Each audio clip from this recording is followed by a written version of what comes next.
আমাকে অনেকে বলে হুজুর আমি তো গাঁজাখোর, ইসলাম আসলে আমার গাঁজার অবস্থাটা কি হবে?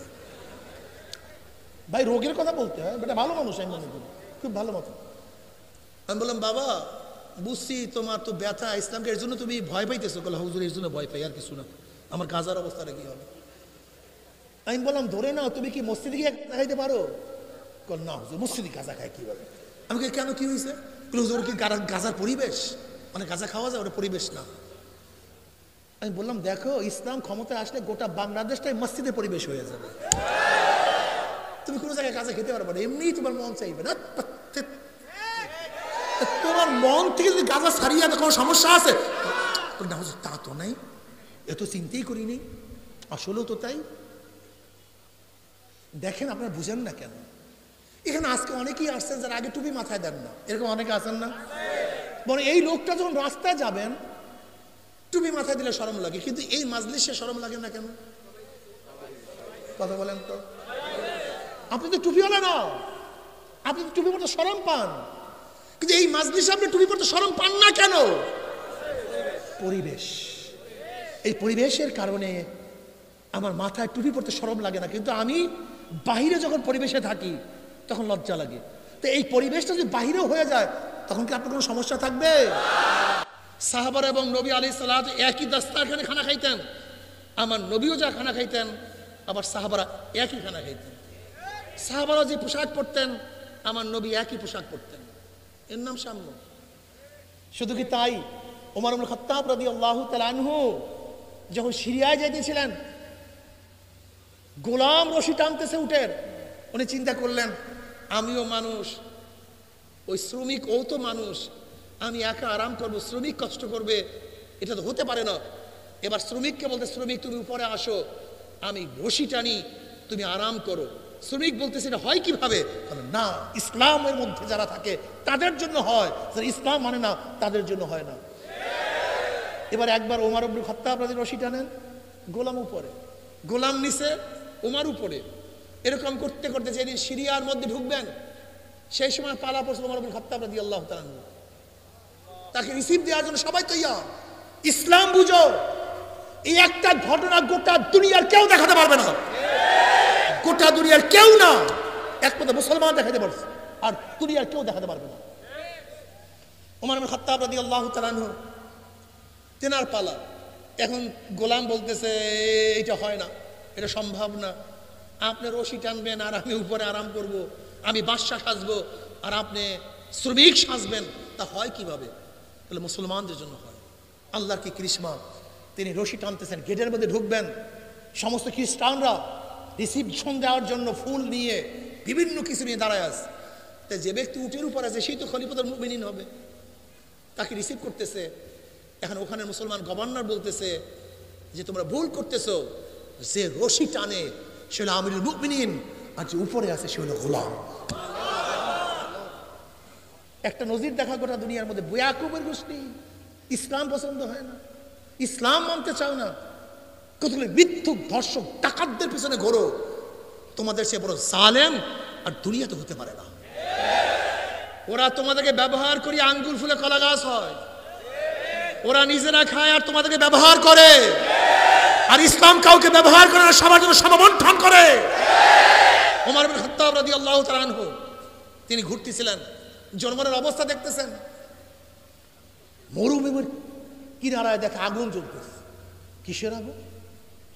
গিয়া দেখে মহিলার পাশে কিছু বাচ্চারা কান্নাকাটি করতেছে, আর এক মহিলা সে পাতিলের মধ্যে পানি দিয়ে নিচে আগুন জ্বালাইতেছে, কিন্তু পাতিলের মধ্যে কোনো খাদ্য নেই, শুধু পানি। ওমর ইবনে খাত্তাব রাদিয়াল্লাহু তাআলা বললেন কে তুমি, কোথা থেকে আসছো? বলে অমুক জায়গার থেকে আসছি। কি করতেছো? বলছে পানি জ্বালাইতেছে। বলে খাদ্য নাই, পানি জ্বালাও কেন? বলে তোমাকে বলিয়া লাভটা কি? বলে বলো সমস্যা কি? বলে দেখো আমার বাচ্চাগুলি ক্ষুধার তাড়নায় কাটতেছে, কিন্তু তাদেরকে আমি খানা খাওয়াবো এরকম কোনো খানা আমার কাছে নাই। আল্লাহ ওমরকে মাফ করুক, সে আমার বাচ্চাদের জন্য কোনো খানার ব্যবহার, কোনো খানার জোগাড় করতে পারে নাই, ব্যবস্থা করতে পারে নাই। ওমর ইবনে খাত্তাব রাদিয়াল্লাহু বললেন ওমর না জানলে সে খানার ব্যবস্থা করবে কিভাবে? সে যদি নাই জানে তাহলে তাকে খলিফা হইতে বলছে কে? মহিলাদের কথা তো বুঝেন, এমনি মেজাজ খারাপ, তাকে কে খলিফা হইতে বলছে? ওমর বিন খাত্তাব রাদিয়াল্লাহু তাআলার কোনো কথা বললেন না। তিনি সোজা গোলামকে নিয়ে, সাথীকে নিয়ে বাইতুল মালে গেলেন। বাইতুল মালের থেকে বস্তার মধ্যে আটা, চবরি, ঘি, খাজুর, চিনি, অনেক কিছু নিলেন। একটা বড় বস্তা করলেন, টাকা পয়সা নিলেন, অনেক ভারী বস্তা করলেন। এবার গোলামকে বলতেছে, শ্রমিককে বলতেছে, তুমি আমার কাঁধের উপরে বস্তা উঠায় দাও। শ্রমিক বলছে, কি সম্ভব, আপনার কাঁধে আমি দেবো কেন, আমার কাঁধে দেন।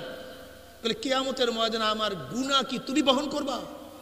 আমার গুনাহ তো আমাকেই বহন করতে হবে। আমি আমাকে কাঁধে দাও, আমাকে টানতে দাও। রাবি বলেন, ওমর বিন খাত্তাব রাদিয়াল্লাহু তাআলা সেই বস্তা নিয়ে দৌড়াইতেছেন, খুব দ্রুত গতিতে যাইতেছেন। আগের থেকে পানি গরম। ওমর বিন খাত্তাব রাদিয়াল্লাহু তাআলা সেই পানির মধ্যে আটা, চবরি, খাজুর, চিনি, ঘি সুন্দর সারিদ তৈরি করলেন। রাবি বলতেছেন, ওমর বিন খাত্তাব রাদিয়াল্লাহু সেই খাদ্য তৈরি করার জন্য আগুনের মধ্যে এরকম ফুকাইতেছিলেন, তার দাড়ির থেকে ধোঁয়া বাড়ি হইতেছিল। একটা চুলার কাছে গিয়ে খুঁইতেছিলেন যেন তাড়াতাড়ি খাদ্য হয়, আগুন জ্বলে। খাদ্য হয়ে গেছে। ওমর বিন খাত্তাব রাদিয়াল্লাহু তাআলা আনহু সমস্ত বাচ্চাদেরকে খাওয়াইলেন, মহিলাকে খাওয়াইলেন, অনেক কিছু দিলেন, টাকাও দিলেন। এখন মহিলা বলতেছে, যদি ওমর খলিফা না হয়ে তুমি খলিফা হইতাম, কতগুলো সুন্দর হইতো। ওমর বিন খাত্তাব তখনও পরিচয় দিলেন না, তাহলে সেখানে গেলে আমাকে দেখতেও পারো। ওমর বিন খাত্তাব রাদিয়াল্লাহু তাকে খাওয়াইয়া, বাচ্চাদেরকে খাওয়াইয়া রওনা করছেন। কিছু দূর গিয়েই তিনি থামলেন, বাচ্চাদেরকে তাকায় আছেন। সাথী বলতেছে, আপনি কি করতেছেন, কি দেখতেছেন? বলে, এতক্ষণ যে বাচ্চাদের চোখের মধ্যে পানি দেখছি, সেই বাচ্চাদের চেহারার মধ্যে হাসি আমাকে দেখতে খুবই ভালো লাগে, কাজে আমি সেটা দেখতেছি, চাইছি আমি যাদের চোখের মধ্যে এতক্ষণ পানি দেখছি, আমি তাদের মুখের মধ্যে হাসি, এটা আমার কাছে খুবই ভালো লাগছে। এর নাম মুসলমান, এর নাম মুসলমানের নেতা, এর নাম খলিফাতুল মুমিনিন। এই একটা ঘটনা যদি আজকে আমাদের বাস্তবায়ন হইতো, কি অবস্থা হইতো বলো তো দুনিয়ার মধ্যে? আমার শ্রমিক বাবারা, ইসলামের শ্রমিক নীতি জানো না। আমার নবী একজন শ্রমিক ছিলেন, তিনি ইহুদির পানি টানছেন, ইহুদির শ্রমিক হিসাবে পানি টানিয়া খেত ভরছেন। শ্রমজীবী, চাকরিজীবী, বুদ্ধিজীবী, যে বুদ্ধি বিক্রি করিয়া পেটটাকে চালায় সে হলো বুদ্ধিজীবী। যে চাকরগিরি করিয়া পেটটা চালায় তার নাম চাকরিজীবী। আর যে নিজের ঘাম ঝরাইয়া জীবিকা নির্বাহ করে সে হলো শ্রমজীবী। শ্রমজীবী সবচেয়ে দামি। আপনাদের টাকার চেয়ে এত হালাল টাকা কারণ নেই। এই শ্রমজীবীদের হালাল টাকা, দামি টাকা, এই টাকা হালাল, এর চেয়ে হালাল কোনো টাকা নেই। এক আল্লাহর ওলি, তার কাশফ হচ্ছে না, তো একজনকে বলছে, আমার কাশফ কিভাবে হবে? তাহলে তুমি যদি হালাল খানা খেতে পারো তাহলে তোমার কাশফ হবে। কোথায় হালাল খানা পাওয়া যায়?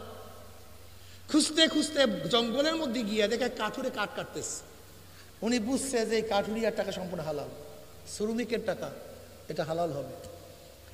এবার শ্রমিকের মেহমান হয়েছেন, হালাল খানা পেটে পড়ার সাথে সাথেই পানি শেষা করে শুরু করছে, পানি সেচতেছে, পানি সেচতেছে। এখন শ্রমিকের ছোট্ট মেয়ে বলতেছে, কি করতেছেন আপনি? তুমি বুঝবা না, তুমি বুঝবা না, তুমি বুঝবা না। কলে, বলেন না কি হয়েছে? বলে, আমি নৌকার পানি শেষ করতেছি। বলে, আপনি যেই নৌকার পানি শেষ করতে, সেই নৌকা কোথায় যায় তা জানেন নাকি? সে ভরকে গেছে। আপনি যেই নৌকার পানি শেষ করতেছেন সেই নৌকা কোথায় যায় জানেন নাকি? এবার শুধু ভরকায় গেছে। বলে, ওই নৌকা ইসলামকে ধ্বংস করার জন্য রওনা করছে। ইসলামের দুশ্মনেরা আল্লাহ পাকের গজব এসে ডুবাইতেছে, আর আপনি সেই পানি শেষ করতেছেন। এবার ওই ব্যক্তি বলছে, তুমি বুঝলা কিভাবে? বলে, আপনার যদি একবার হালাল খানা খাওয়ার সাথে সাথে কাশফ হতে পারে, আর যেই মেয়েটা জন্ম হওয়ার পর থেকে আজ পর্যন্ত হারাম খায় নাই, তার কি কাশফ হতে পারে না? শ্রমিকদের টাকা হালাল, কিন্তু আজকে শ্রমিকদের অধিকার আমরা বাস্তবায়ন করতে পারছি না। এর কারণটা কি? ইসলামী নীতি নাই, ইসলামিক শ্রমিক আইন নাই। আজকে গরিবের অধিকার বাস্তবায়ন করতে পারছি না। এর কারণটা কি? গরিবের কোনো সরকার বাংলাদেশের সরকার হয় নাই। সব দালাল, গুন্ডা, বদমাশ, লুটেরা, চোর, ডাকাতরা এদেশে সরকার হওয়ার কারণে গরিবদের দিকে কেউ তাকায় নেই, সব নিজের দিকে তাকাইছে। বিশ্বাস হয় না? আজকে বাংলাদেশ থেকে 14 লক্ষ কোটি টাকা পাচার করছে। কত লক্ষ কোটি টাকা?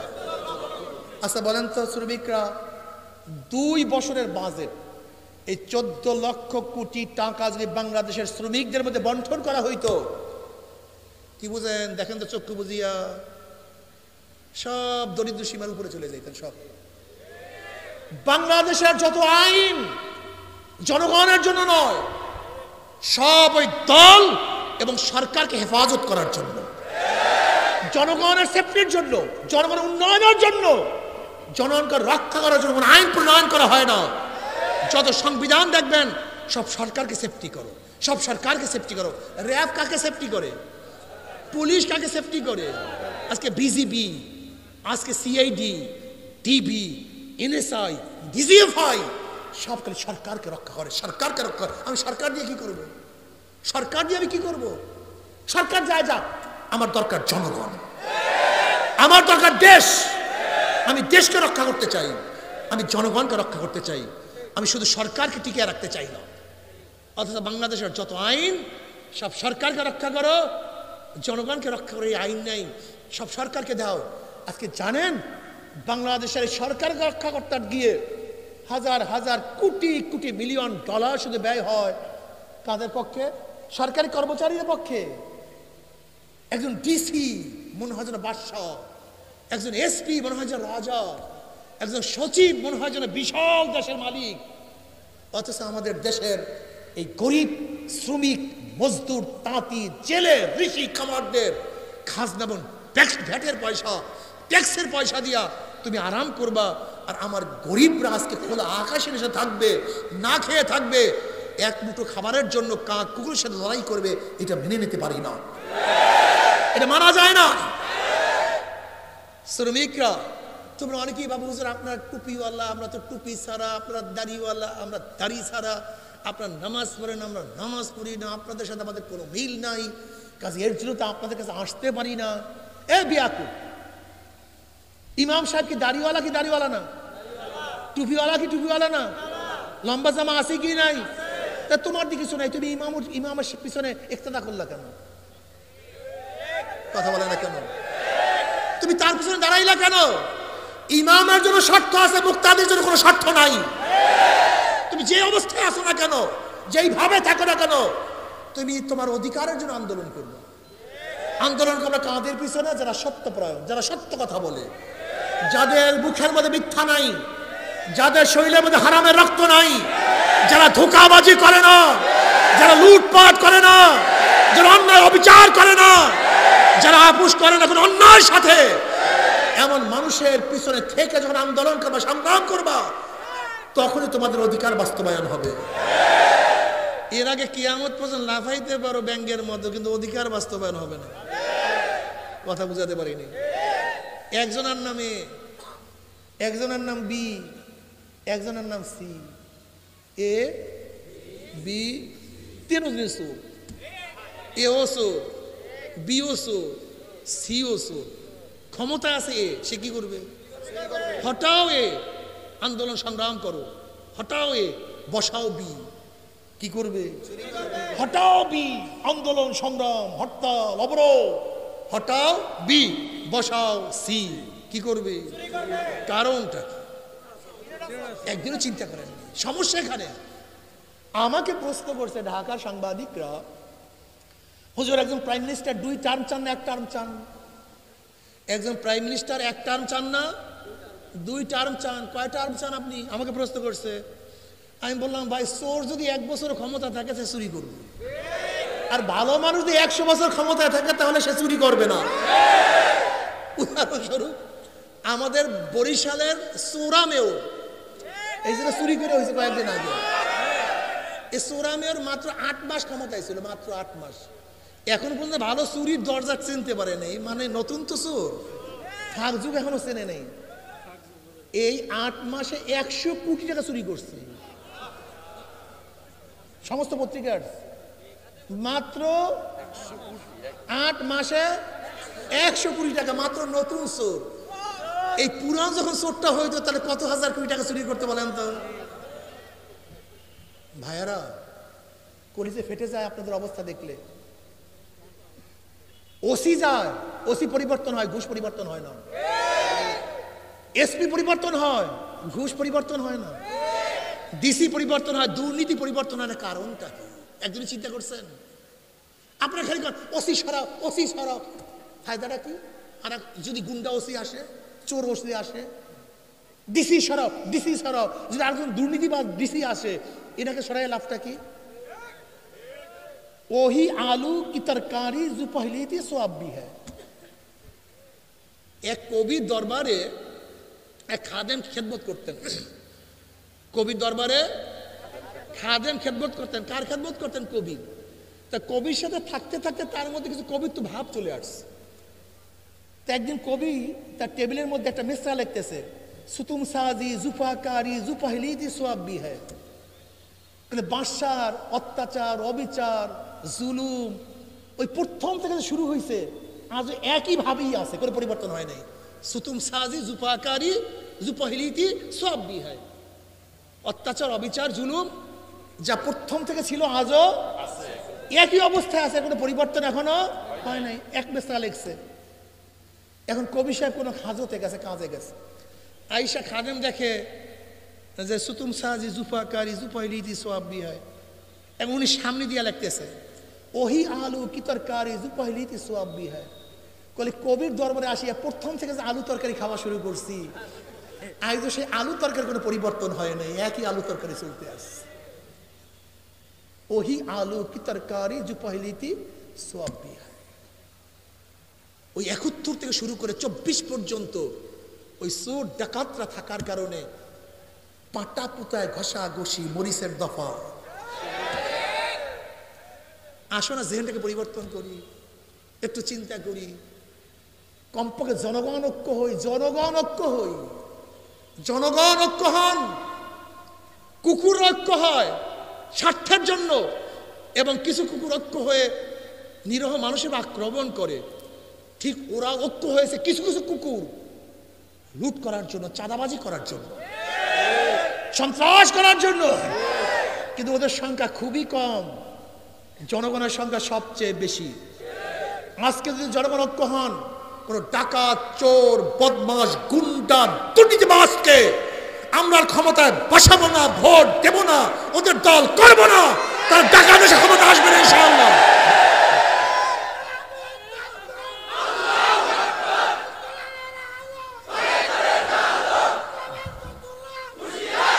এর জন্য আমি বলছি জনগণ ঐক্য হন, বিবেক খোলেন। ইসলাম আপনাদের কত সুন্দর দর্শন দিয়েছে, ইসলাম সম্পর্কে জানেন না। হারে দুঃখ।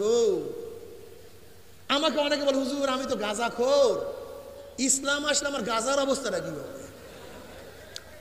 ভাই রোগের কথা বলতে হয়, বেটা ভালো মানুষ আমি মনে করি, খুব ভালো মতো।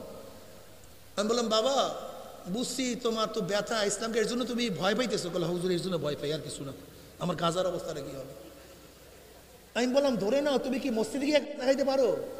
বল না হুজুর, মসজিদে গাঁজা খায় কিভাবে? আমি কেন, কি হয়েছে? হুজুর কি গাঁজার পরিবেশ, মানে গাঁজা খাওয়া যায়, ওটা পরিবেশ না। আমি বললাম, দেখো ইসলাম ক্ষমতায় আসলে গোটা বাংলাদেশটাই মসজিদের পরিবেশ হয়ে যাবে। তুমি কোনো জায়গায় গাঁজা খেতে পারবে না, এমনি তোমার মন চাইবে না। তোমার মন থেকে যদি গাঁজা ছাড়িয়ে কোনো সমস্যা আছে না হুজুর, তা তো নাই, এত চিন্তাই করিনি, আসলেও তো তাই। দেখেন আপনারা বুঝেন না কেন? এখানে আজকে অনেকেই আসছেন যারা আগে টুপি মাথায় দেন না, এরকম অনেকে আছেন না? বলে এই লোকটা যখন রাস্তায় যাবেন টুপি মাথায় দিলে শরম লাগে, কিন্তু এই মাজলিসে শরম লাগে না কেন? কথা বলেন তো।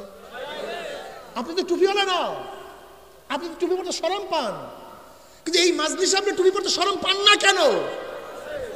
পরিবেশ। এই পরিবেশের কারণে আমার মাথায় টুপি পরতে শরম লাগে না, কিন্তু আমি বাহিরে যখন পরিবেশে থাকি তখন লজ্জা লাগে। তো এই পরিবেশটা যদি বাহিরেও হয়ে যায় তখন কি আপনার কোনো সমস্যা থাকবে? তো বুঝেন নাই, আপনি বুঝেন না সমস্যাটা কোন জায়গায়।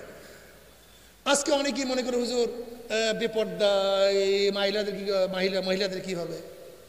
আমি বললাম পরিবেশ সৃষ্টি হলে মহিলাদের কিছু হবে না, তার খুব আনন্দে থাকবে।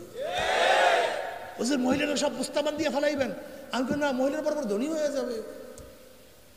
নবী আলাইহিস সালাতু ওয়াস সালাম প্রথম তো খাজরুল কুবরা রাদিয়াল্লাহু তাআলা আনহার ব্যবসা করিয়েই পরিচিতি লাভ করছেন। আম্মা জান খাজা অনেক বড় ধনী ছিলেন, আমার মা বোনরা ধনী হয়ে যাবে, সমস্যা কি? তুমি কি জানো আমার মা বোনরা কত বড় শিক্ষিত ছিলেন? গোটা দুনিয়ার এমন কোন মুহাদ্দিস আছে আম্মা জান আয়েশাকে ওস্তাদ না মানিয়া সে হাদিস রওয়ায়াত করতে পারে? সবাই তো তাকে ওস্তাদ মানে, সবাই। ইসলাম ক্ষমতা আসলে আমার মা বোনরা শিক্ষিত হয়ে যাবে। তবে হ্যাঁ, সমস্যা হলে ইসলাম ক্ষমতা আসলে পণ্য বানানো হবে না কোনো মেয়েদেরকে। কোনো মেয়েকে ধর্ষণ করি 100 সেঞ্চুরি পালন করতে দেওয়া হবে না। কোনো মেয়েকে ধর্ষণ করি হত্যা করা হবে না। কোনো মেয়ের চেহারার মধ্যে এসিড নিক্ষেপ করে আর চেহারা ঝলসিয়ে দেওয়া হবে না ইনশাআল্লাহ। ইসলাম ক্ষমতা আসলে আমার মা বোনের সবচেয়ে বড় ইজ্জত আলা হবে, তাদেরকে ন্যায্য অধিকার প্রদান করা হবে। ন্যায্য অধিকার আর সম অধিকার মধ্যে পার্থক্যটা কি? ওরা বলে সম অধিকার, আমরা বলি পার্থক্যটা কি? আমার মাও মেয়ে, আমার বোনও মেয়ে, আমার স্ত্রীও, আমার মেয়েও, আমার ফুফিও, আমার খালাও, আমার কাজের বুয়াও সমান করেন তো, সম অধিকার দেন তো। পারবেন? দুনিয়ার কেউ পারবে? কি অধিকার দিতে হবে? আমার মা যে অধিকার প্রাপ্তি তাকে সেই অধিকার দিতে হবে, আমার বোনকে বোনের অধিকার দিতে হবে, আমার মেয়েকে মেয়ের অধিকার দিতে হবে। সম অধিকার না, ন্যায্য অধিকার প্রতিষ্ঠা করতে হবে। যেই ঘরে চাকরি নাই, যেই ঘরে চাকরি নাই, এক ঘরে 17 জন চাকরি করবে আর এক ঘরের মানুষ না খেয়ে মারা যাবে, এটা হবে না। যেই ঘরে চাকরি নাই খুঁজে খুঁজে তাকে চাকরি দেওয়া হবে ইনশাআল্লাহ। যার পেটে খাদ্য নাই তাকে খাদ্যের ব্যবস্থা করা হবে। আরে বাদ দেন না মানুষের খাদ্য।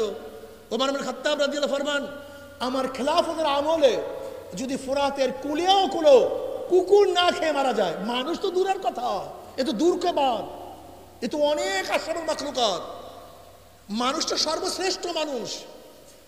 ওমর ইবনে খাত্তাব বলেন, আমার খেলাফতের আমলে যদি কুকুর না খেয়ে মারা যায়, আমি ওমরকে প্রশ্ন করা হবে যেটা কুকুর না খেয়ে মারা গেল কেন? আর তোমরা সেই ইসলাম বুঝলে না, ইসলাম চিনলে না।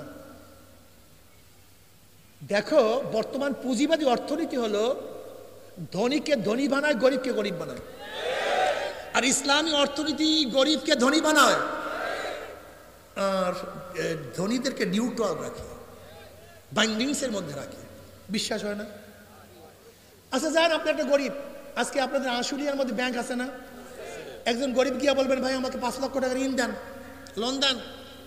ব্যাংকওয়ালা কি বলবে? টাকা আছে 5 লক্ষ টাকা মর্গেজ। তাহলে ভাইয়া মর্গেজ থাকলে আপনার কাছে আসবো কেন? তোমার জন্য তো টাকা না। কি কথা বলেন না? টাকা কার জন্য? যার আগেই আছে। তাহলে ব্যাংক কাকে টাকা দেয়? যার টাকা আছে, আগেই 5 লক্ষ টাকা আছে, ব্যাংক থেকে 5 লক্ষ টাকা দিয়েছে, কত হইল? বড় লোকের লোন মাপ, শোনেন না মাঝে মাঝে লোন মাপ। কার লোন মাপ? মাঝে মাঝে শোনেন না ইন্টারেস্ট মাপ। কার মাপ? তাই বড় লোক 4 বার ধনী হইস। আগের থেকে 5 লক্ষ টাকা আছে, একবার ধনী। ব্যাংক থেকে 5 লক্ষ টাকা দিস, 2 বার ধনী। তার লোন মাফ হয়েছে 3 বার ধনী, তার ইন্টারেস্ট মাফ হয়েছে। কথা বলেন না কেন? আর গরিবের পেটে 5টা লাথি। গরিবের পেটে কয়টা লাথি? আগের থেকে 1 লক্ষ টাকা ছিল না, 5 লক্ষ টাকা ছিল না, 1 লাথি। ব্যাংক তাকে দেয় নাই 2 লাথি, তার লোন মাফ হয় নাই 3 লাথি, তার ইন্টারেস্ট মাফ হয় নাই 4 লাথি। আর যেই বড় লোকের ইন্টারেস্ট এবং লোন মাফ করা হয়েছে, ওই টাকা যদি বাংলাদেশ ব্যাংকে থাকতো, বাংলাদেশের জনগণ হিসেবে তার মালিকানাও সে ছিল, গরিব ছিল। কিন্তু বড় লোককে মাফ করার কারণে, বড় লোকের টাকা মাফ করার কারণে গরিবের পেটের মধ্যে আরেকটা লাথি। তাই গরিব কয় লাথি আর বড় লোক কয়বার ধনী? কিয়ামত পর্যন্ত এই অর্থনীতি কোনোদিন গরিবকে ধনী বানানো সম্ভব না। কিয়ামতের আগ পর্যন্ত না, কিয়ামতের আগ পর্যন্ত না। আর ইসলামী গোটা অর্থনীতি গরিবদের জন্য, ইসলামের গোটা অর্থনীতি গরিবদের জন্য। জাকাত কাদের জন্য? ফিতরা কাদের জন্য? ওশর কাদের জন্য? মানত কাদের জন্য? দান কাদের জন্য? ইসলামের গোটা অর্থনীতি গরিবদের জন্য। সব জোরে বলেন কাদের জন্য? সব গরিবদের জন্য, সব। অথচ আজকে গরিব ইসলামকে পছন্দ করে না। কপাল পোড়া, কলা খাও জীবনভর, ইসলাম বুঝলাম না, ইসলাম চিনলাম না। এত মজা ইসলাম যা চিন্তা করতে পারবে না। ইসলামের মেজাজ চলে আসলে সবাই সমান হয়ে যাবে। তবে হ্যাঁ, আল্লাহ পাক রব্বুল আলামিন যেই পার্থক্য রাখছেন, তাকদীরি পার্থক্য, এর মধ্যে পরিবর্তন হবে না। কেউ লম্বা, কেউ খাটো, কেউ ধনী, কেউ গরিব, কেউ বংশীয়, কেউ নন বংশীয়, কেউ মেধা ভালো, কার মেধা একটু খারাপ। এ কার নিজাম? আমার মাওলার নিজাম। ইসলাম আসলে গরিবদেরকে ধনী বানাবার চেষ্টা করা হবে। প্রত্যেকটা মিসকিনকে সরকার পালবে, প্রত্যেকটা এতিমকে সরকার দেখাশোনা করবে, প্রত্যেকটা বিধবার জিম্মা ওই ব্যক্তির থাকবে না, মহিলার থাকবে না, সরকারের থাকবে। জোরে বলেন সুবহানাল্লাহ। আল্লাহ তুমি সবাইকে কবুল করিয়া নাও। ইসলাম ক্ষমতায় আসলে প্রত্যেকটা অপরাধীর বিচার, অপরাধী থাকবে না। অপরাধ বর্তমানে যেই পরিমাণের কেস পেন্ডিং, কোন দিকে কথা বলবো, যেই দিকে কথা বলি সেই দিকে কথা চলিয়া যায়। বর্তমানে বাংলাদেশে যেই কেস পেন্ডিং, যদি নতুন কোনো কেস না হয় তাই 82 বছর লাগবে সমাধান করার জন্য। কত বছর? যদি কোনো কেস, তা কেস হইলে কয় হাজার বছর লাগবে আল্লাহ ভালো জানে। অথচ ওমর ইবনে খাত্তাব রাদিয়াল্লাহু প্রধান বিচারপতি, কোনো কেসও পেন্ডিং নেই। কারণটা এর কারণটা, অথচ আমাদের ম্যাজিস্ট্রেট কোর্ট, মুন্সেফ কোর্ট, এডিএম কোর্ট, জজ court, high court, open court, chamber court, full bench, এত বেঞ্চ থাকার পরেও এত কেস পেন্ডিং এর কারণটা কি? একদিন চিন্তা করছো? একদিনই চিন্তা করো নেই। ইসলাম সবসময় রোগ কেন হচ্ছে সেইটার ঔষধ দেয়। অপরাধ কেন বাড়ছে সেই অপরাধ বন্ধ করার ঔষধ দেয়। বুঝাতে পারি নাই। আজকে আসার সময় দেখি অনেকগুলো হসপিটাল। আমি বাংলাদেশে এত হসপিটাল, মোড়ে মোড়ে হসপিটাল, এত হসপিটালের কারণটা কি? একদিন চিন্তা করছেন এত হসপিটালের দরকারটা কি? আজকে মুড়ির দোকানের চেয়েও ডিসপেন্সারি বেশি, ঔষধের দোকান বেশি। এত ঔষধের দোকান থাকবে কেন? আমাদের বাংলাদেশে কোনো গবেষক চিন্তাই করে না মানুষগুলি রোগাক্রান্ত হয় কেন, রোগে পায় কেন। যদি রোগ না হয় তাহলে এত হসপিটালের প্রয়োজনটা কি? যদি রোগ না হয় তো ডাক্তারের প্রয়োজনটা কি? অথচ রোগ ফিরাই না। রোমের থেকে একজন ডাক্তার মদিনায় গেছে যে একটু সেবা শুশ্রূষা করবে, কিন্তু অনেকদিন ঘোরাফেরা, আবার রুগী আসে না। তাহলে ঘটনা কি ভাই? আপনার রুগী আসে না কেন? রুগী নাই কেন? নবী আলাইহিস সালাতু বলছে ক্ষুধা ছাড়া কেউ খাবা না, আর পেটটাকে 3টে ভাগ করো, 1 ভাগ খাদ্য, 1 ভাগ খালি, 1 ভাগ পানি। আমরা এইভাবে খানা খাই। তাহলে এখানে আর ডাক্তারের প্রয়োজন নাই, এখানে রোগ হবে না। তো বিশ্বাস করেন ইসলাম ক্ষমতায় আসে, আগামী 5 বছরের মধ্যে রোগীর হার 90% কমিয়া যাবে। ওর কারণটা কি কত? হ্যাঁ, একটা প্রত্যেকে নৈতিকতা শিক্ষা দেব, খাদ্যের পরিমাণ শিক্ষা দেব, এবং খাদ্যের মধ্যে ভেজাল থাকবে না। আজকে যত রোগ মূল কারণ হলো খাদ্যের মধ্যে ভেজাল। খাদ্যের মধ্যে ভেজাল, খাদ্যের মধ্যে ভেজাল। যদি খাদ্যের ভেজাল দূর করতে পারতাম, কথা বলেন না কেন? খাদ্যের ভেজাল দূর করতে পারলো কয় পার্সেন্ট থাকবে না? 90% থাকবে। বিশ্বাস করেন সব ভেজাল, সব ভেজাল, সব ভেজাল। ইসলাম বুঝলা না, কপাল পোড়া। ইসলাম আসে দুনিয়াও শান্তি, আখিরাতেও শান্তি। ইসলাম অনুযায়ী চলবা, দুনিয়াতেও শান্তি। যে ঘরের মধ্যে ইসলাম আছে সেই ঘরের মধ্যে পরকীয়া প্রেম নাই। যেই ঘরের মধ্যে ইসলাম আছে সেই ঘরে গাঁজা নাই। যেই ঘরে ইসলাম আছে সেই ঘরে মদ নাই। যেই ঘরে ইসলাম আছে সেই ঘরে ঐশী তৈয়ার হয় না।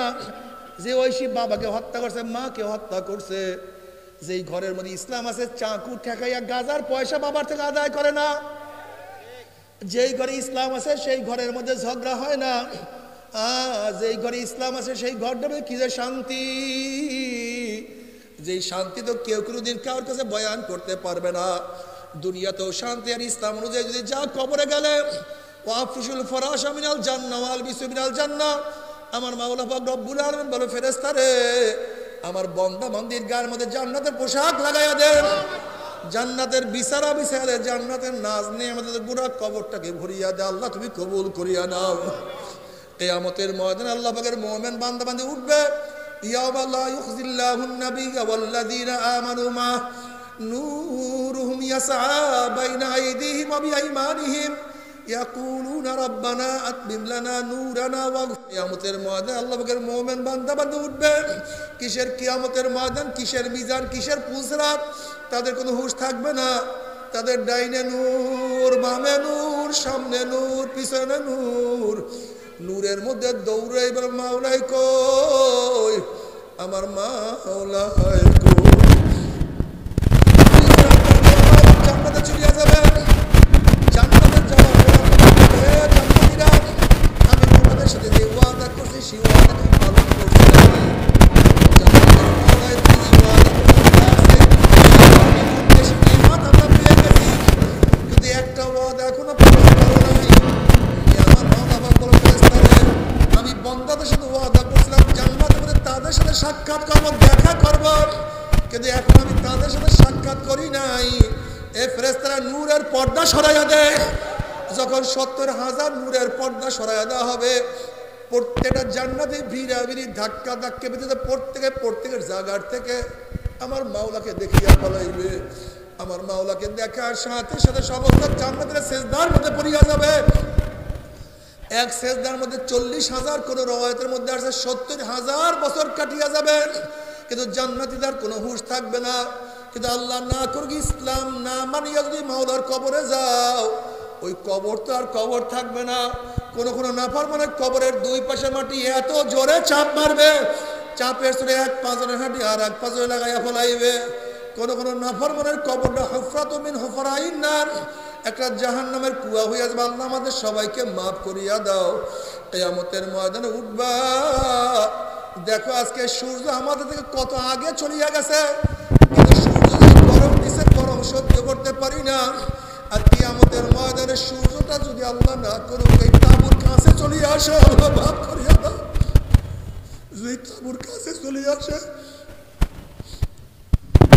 সূর্যের গরমে কিয়ামতের ময়দানে পুরিয়া কাঁদবিহান আল্লাহ, লাল চামড়ার মতো হন হন হন হন করতে থাকবে, মানুষ ঘামাইতে থাকবে। কিয়ামতের ময়দানে পুরিয়া সব তামা হইয়া যাবে, মানুষ শুধু লাফাইতে থাকবে। ওইদিকে জাহান্নাম গুরিম গুরিম আওয়াজ করতে থাকবে। তাকাদু তামাইয়াজু মিনাল গায়জি কুল্লামা উলকিয়া ফিহা ফাউজুন সালাহুম খাজানাতুহা আলাম ইয়াতিকুম নাযির। একটা জাহান্নাম আর একটা জাহান্নামকে খাইয়া ফেলাইবে। ১ মাইল ২ মাইল উঁচা হইয়া জাহান্নামের আগুন শো শো আওয়াজ করতে থাকবে। এই অবস্থা দেখে ওয়াকুলু ইব্রাহিম খলিলুল্লাহ নাফসি নাফসি, মুসা কালিমুল্লাহ নাফসি নাফসি, ঈসা রুহুল্লাহ নাফসি নাফসি। সমস্ত নবীরা বলবে মাওলা আমাকে বাঁচাও, আমাকে বাঁচাও, আমাকে বাঁচাও। কার হুঁশ থাকবে না। জনাবে মুহাম্মদ রাসূলুল্লাহ সাল্লাল্লাহু আলাইহি ওয়াসাল্লাম বলবেন রব্বি হাবলি উম্মতি, রব্বি হাবলি উম্মতি। মাওলা আমার উম্মতের উপায় কি, আমার উম্মতের উপায় কি, আমার উম্মতের উপায় কি। বাবারে সেই নবীর সুন্নাত তুমি মানো না, তোমার সে বড় কপাল পরার কেউ হইতে পারে না। নবী আলাইহিস সালাতু ওয়াস দোয়া কবুল করিয়া আল্লাহ পাক বলবে যাও জিবরাইল আমার হাবিবের কাছে পানিটুকু নিয়ে দিয়ে আসো। নবী আলাইহিস সালাতু ওয়াস যখন এই পানি জাহান্নামে ছিটা মারবেন, জাহান্নাম ক্যাত ক্যাত ক্যাত ক্যাত করে পিছনে সরিয়া যাবে। নবী বলবেন মাওলা হে, যে জাহান্নামকে লক্ষ লক্ষ ফেরেশতারা ধরিয়া রাখতে পারে না, এবার কোন কুদরতে পারি, কোন আশ্চর্য পারি, যেই পানি মারার সাথে সাথে জাহান্নাম পিছনে সরিয়া গেল। আল্লাহ পাক ডাক দেন হাবিব গো, এই পানি কোন আশ্চর্য পারি না, কোন কুদরতি পারি না, যেই পানি, এই পানি কোন কুদরতি পারি না, বরং এই পানি হলো তোমার গুনাহগার উম্মতের চোখের পানি। আল্লাহ তুমি আমাদের সবাইকে কবুল করিয়া নাও। আল্লাহ আল্লাহ না করুক যদি তওবা না করিয়া কিয়ামতের ময়দানে উঠো, লাথি মারিয়া জাহান্নামে ফেলাইয়া দেওয়া হবে। 70 বছর পর্যন্ত জাহান্নামে যাইতেই থাকবে, যাইতেই থাকবে। ডাইনে আগুন, বামে আগুন, উপরে আগুন, নিচে আগুন। তবে মোমেন মুসলমান বলতে সবাই রে মনে চায় গুনার থেকে ফিরিয়া নেক আমল করিয়া মাওলার জান্নাত কিন্তু সবাইরই যাইতে মনে চায়। গুনাহ নিয়া মাওলার জাহান্নামে কাউরে কিন্তু যাইতে মনে চায় না। কিন্তু কেনই বা আমরা নেক আমল করতে পারি না, কেনই বা গুনার কাম ছাড়তে পারি না? এর মূল কারণ হলো আপনার এবং আমার পেছনে নফস এবং শয়তান লাগিয়া রইছে। এই নফস এবং শয়তান থেকে ফেরার জন্য যে কোনো একজন হক্কানি আল্লাহর ওলির হাতে হাত দিতে হবে রে বাবা। খবরদার, বর্তমান জমানায় পীর মুরিদের নামে ভেজাল, ব্যবসা, দলাদলি, হিংসা, হাসাদে পরিণত হয়ে গেছে। সমস্ত আল্লাহর ওলির একমত, যেই পীরের 5 জন মুরিদের মধ্যে কমপক্ষে 3 জনকে দেখবেন আলহামদুলিল্লাহ সুন্নাত মুআফিক আমল আখলাক মজবুত হইয়া যাইতে আছে, গুনার কাম ছাড়তে আছে, নেকের আমল ধরতে আছে, কলব নরম হইয়া চোখে পানি আসতে আছে। বৃক্ষত নাম কি, ফলে পরিচয়। আমি চরমনাই বুঝি না, চরমনার দাওয়াত, প্রশংসা, প্রচার প্রসার করার জন্য আসিনি রে বাবা। চরমনাই যাওয়ার তোমার কোনো দরকার নাই, কোনো দরকার নাই, কোনো দরকার নাই। তুমি যার কাছে গিয়া পারো গুনার কাম ছাড়ো, নেকের আমল ধরো, কলব নরম করিয়া চোখে পানি নিয়া মাওলার কবরে যাইও। যেরকম দুনিয়ার ঘরে আগুন লাগলে পানি ছাড়া নিবানো যায় না, ঠিক তো তোমার এবং আমার গুনার দ্বারা যে জাহান্নামের আগুন জ্বলিয়া রইছে, চোখের পানিও ছাড়া কিন্তু জাহান্নামের আগুন নিবানো সম্ভব না। আমার জন্য দোয়া চাই, আমিও দোয়া করি, সবাই সবার জন্য প্রাণ খুলিয়া দোয়া করো যেন কিয়ামতের ময়দানে গলাগলি বাঁধিয়া মাওলা একসাথে জান্নাতে যাওয়ার তৌফিক দিয়া দেয়। আল্লাহুম্মা আমিন, আল্লাহুম্মা আমিন। ও আমার পর্দার মা বোনেরা, 2 হাত তুলিয়া মাওলার যাবে কান্দো আর মাওলার কাছে মাপ চাও। কান্না না আসলে মনের বুঝরে মন একদিন এই ঘরের দরজা দিয়ে নতুন বউ হইয়া উঠছিল রে মন। কত মেয়ে লোকে শরবত খাওয়াইছে, কত মেয়ে লোকে বাতাস করছে, আবার একদিন এই ঘরের দুয়ার দিয়ে মরা লাশিয়া বাইর হব। ছেলে কানবে মামা করে, মেয়ে কানবে মামা করে, ওরে মন জবাব তোমার দিব না। আল্লাহ কত আলেম ওলামা দিকে হাত তুললাম রে মাওলা। আল্লাহ কত সাদা দাড়িওয়ালা ভাই দেখে নিয়ে হাত তুললাম রে মাওলা। আল্লাহ কত বেগুনার নামালেক তালিব ইলম ভাইদেরকে নিয়ে হাত তুললাম রে মাওলা। আল্লাহ কত জাকিরিন শাকিরিন খাস খাস বান্দাদেরকে নিয়ে হাত তুললাম রে মাওলা। আল্লাহ আমি তো গুনাহগার, আমার দিকে না তাকাইয়া, আমার আমলের দিকে না তাকাইয়া, আমার কাজের দিকে না তাকাইয়া তোমার যেই বন্দার হাত পছন্দ হয় তার উপরে আমাদের সবার গুনাহ কথা মাফ করে দাও।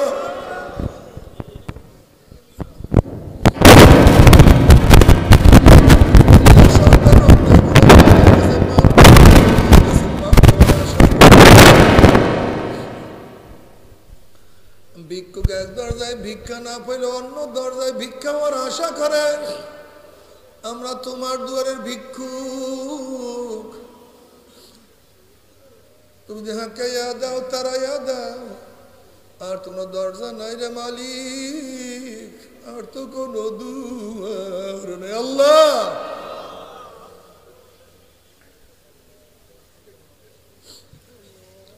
আল্লাহ আমার যুবক বাবাদেরকে কবুল করিয়া না। আল্লাহ আমার শ্রমিক বাবাদেরকে কবুল করিয়া না। আল্লাহ আমার মুরব্বী বাবাদেরকে কবুল করিয়া না। আল্লাহ আমার মা বোনদেরকে কবুল করিয়া না। আল্লাহ আমরা যারা হাত তুললাম জানি না কার মা নাই, বাবা নাই, স্ত্রী নাই, স্বামী নাই, সন্তান নাই, দাদা নাই, দাদু নাই, নানা নাই, নানু নাই। আল্লাহ আমাদের আব্দুর রাজ্জাক মোল্লা সাহেবের স্ত্রী আজকে দুনিয়া থেকে বিদায় হয়ে গেছে। আজকে এই আন্দোলনে কত মানুষ শহীদ হয়ে গেছে। আল্লাহ যত